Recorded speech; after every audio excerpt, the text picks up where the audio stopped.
अस्सलाम वालेकुम नाज़रीन, मां आहियां शुएब अली उमरानी ऐं तव्हां ॾिसी रहिया आहियो BR टाइम न्यूज़। सभ खां पहिरियां शामिल कंदासीं हीअ रिपोर्ट।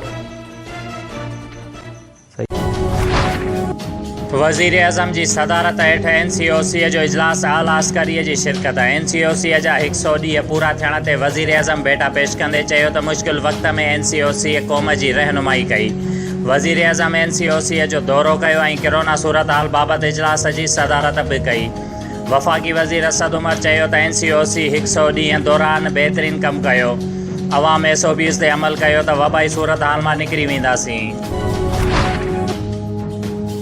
सूबाई वज़ीर सईद गनीअ चयो आहे त उज़ैर बलोच वारे JITM पीपल्स पार्टीअ जे कंहिं बि अॻुवाण जो नालो शामिल न आहे। वफ़ाक़ी वज़ीर अली ज़ैदी क़ौमी असेंबलीअ में कूड़ा काग़ज़ फड़काए चयो त JITM PP क़यादत जा नाला शामिल आहिनि। मुंहिंजे मथां मंशियात फ़रोश जे सरपरस्तीअ जा कूड़ा इल्ज़ाम हया विया। मंशियात फ़रोशनि पारां मुंहिंजे घर ते फायरिंग करणु रोज़ जो मामूलु हूंदो हुयो। कराचीअ में प्रेस कॉन्फ्रेंस कंदे PP अॻवान कादिर पटेल चयो त अली ज़ैदीअ जी रिपोर्ट एंड शिपिंग वारी वज़ारत बाबति जल्द अछो चिटो जारी कंदासीं। मूं परॾेह मां वापसि अची केस खे मुंहुं ॾिनो। जहांगीर तरीन जहिड़ा माण्हू मुल्क मां फ़रार थियल आहिनि। अॻूणे वज़ीर आज़म शाहिद खाकान अब्बासीअ चयो आहे त हवाबाज़ीअ वारे वफ़ाक़ी वज़ीर पारां 262 जे जाली लाइसेंस वारे बयान सबबि दुनिया में पाकिस्तान खे मज़ाक़ जो निशानो बणायो वियो।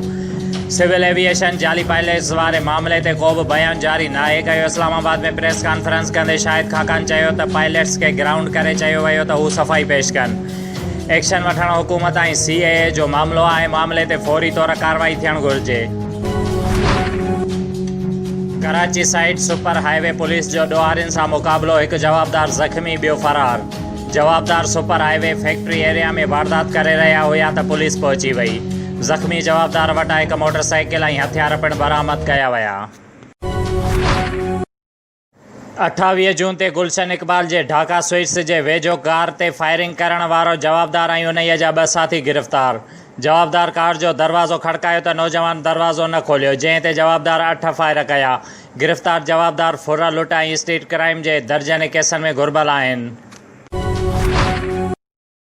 नवाबशाह पुलिस पेशावर ॾोहारियुनि जे ख़िलाफ़ कामयाब कार्रवाई। गैरकानूनी असलियो ऐं मेनपुड़ियूं हथ करे 3 जवाबदारनि खे गिरफ़्तार कयो वियो। डिस्ट्रिक्ट नौशहर फ़िरोज़ पुलिस मोरो पुलिस 9 जुआरियुनि वटां हिकु मोटरसाइकिल, 9000 कैश ऐं 6 मोबाइल फ़ोन हथ करे गिरफ़्तार करे वरितो। न्यू जतोई पुलिस जवाबदार इरफान अलीअ जे कब्ज़े मां 6 बोतलूं विस्की शराब हथ करे गिरफ़्तार करे वरितो। ऐं जॾहिं त भिरिया सिटी पुलिस फुर थियल टच स्क्रीन मोबाइल रिकवर करे असुल मालिक जे हवाले करे छॾी।